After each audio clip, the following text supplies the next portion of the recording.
মাঝে মধ্যে মনে হয় আমি তেমন কোনো কাজই পারি না, আবার মাঝে মধ্যে মনে হয় আমি অনেক কাজ পারি, নিজেকে তখন অনেক গুণী মনে হয়।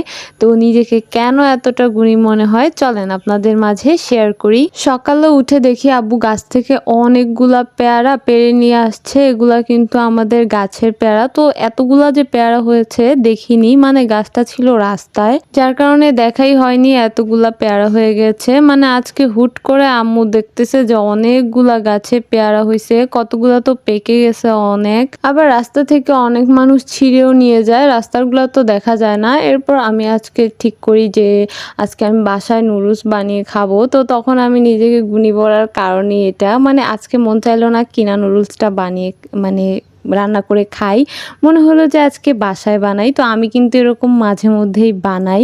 তো আমি নুডলসগুলো সুন্দর করে কেটে নিয়েছি শেপ মতো, একটু মোটা হয়ে গিয়েছে, আর একটু চিকন হওয়া উচিত ছিল, বাট তাড়াহুড়া একটু মোটা করে ফেলছি। অ্যান্ড আমার কিন্তু নুডলসটা রান্না করাও শেষ। আমি একদম অনেক সুন্দর করে ডিম টিম দিয়ে নুডলসটা রান্না করেছি। যদিও কেনাগুলার মতো এত মজা হয় না, বাট বাসায় বানানো একদম স্বাস্থ্যকর, 100তে 100ই দেওয়া যায়, মানে অনেক ভালো হয়েছে সেই আন্দাজে, মানে বাসায় বানানোর হিসেবে অনেক মজা হয়েছিল।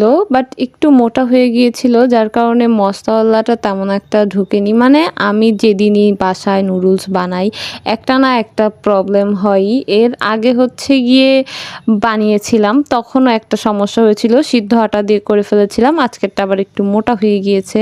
এরপর হচ্ছে আমি একটা পেয়ারা খাই। আমি অনেক দিন ধরে পেয়ারা খাইনি, তো ভেবেছিলাম পেয়ারাটা অনেক ভালো লাগবে, ভালো লেগেছে, বাট অনেক দিন খাইনি, ভেবেছিলাম অনেক ভালো লাগবে, বাট তেমন একটা ভালো লাগেনি। এরপর হচ্ছে আমার হাতে হচ্ছে ভিডিও সুন্দর লাগতেছিল না, কারণ আমি মেহেদি বেঁধতেছিলাম, তো হাতের তালুটা লাল হয়েছিল, মানে এত তাড়াতাড়ি এত কালার হয়ে যাবে আমি বুঝতে পারিনি।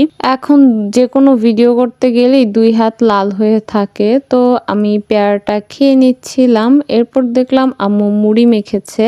তো আম্মু আবার বলতেছিল খাবি কিনা, আমি বললাম খাই আর না খাই এদিকে দাও, ভিডিওটা আগে করে নেই।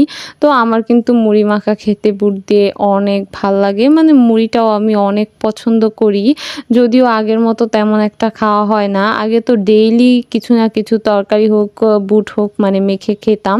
এরপর দেখলাম আম্মু দুপুরে রান্না করতেছে, আজকে হচ্ছে গরুর মাংস রান্না করতেছে। আর এখানে আমি কিন্তু গরুর মাংসের মধ্যে 2টা রসুন দিয়েছি, আমাদের বাসার কেউ তেমন একটা আস্ত রসুন খায় না গরুর মাংসে, তো আমি আমার জন্য 2টা রসুন দিয়েছি। আর এখন কিন্তু সারাদিনই বৃষ্টি হয়, তো আমি আবার গাছটাকে দিয়েছি একটু বাইরে পানি খাওয়ার জন্য। আর বৃষ্টির পানি পেয়ে গাছটা একদম ফুরফুরে হয়ে গিয়েছে, মানে মাঝে মধ্যে তো এটার পানি চেঞ্জ করতে হয়, পানি স্প্রে করতে হয়, বিরক্ত লাগে মাঝে মধ্যে। তো বৃষ্টি হলে এরকম দিলে মানে পানিটা স্প্রে করতে হয় না, একটু সুবিধাই হয়। এরপর আমি দুপুরের খাবার খেতে বসে পড়ি। আমি অল্প করে ভাত নিয়েছি, সাথে নিয়েছি গরুর মাংস, আমি কিন্তু ঝোল তেমন একটা নেইনি, আর নিয়েছি ঢেঁড়স ভাজি, আর যাই হোক একটা বড় সাইজের পেঁয়াজ নিয়ে নিয়েছি, আমার পেঁয়াজটা কিন্তু অনেক পছন্দ। তো আমার আজকের ভিডিওটা এই পর্যন্তই, আল্লাহ হাফেজ।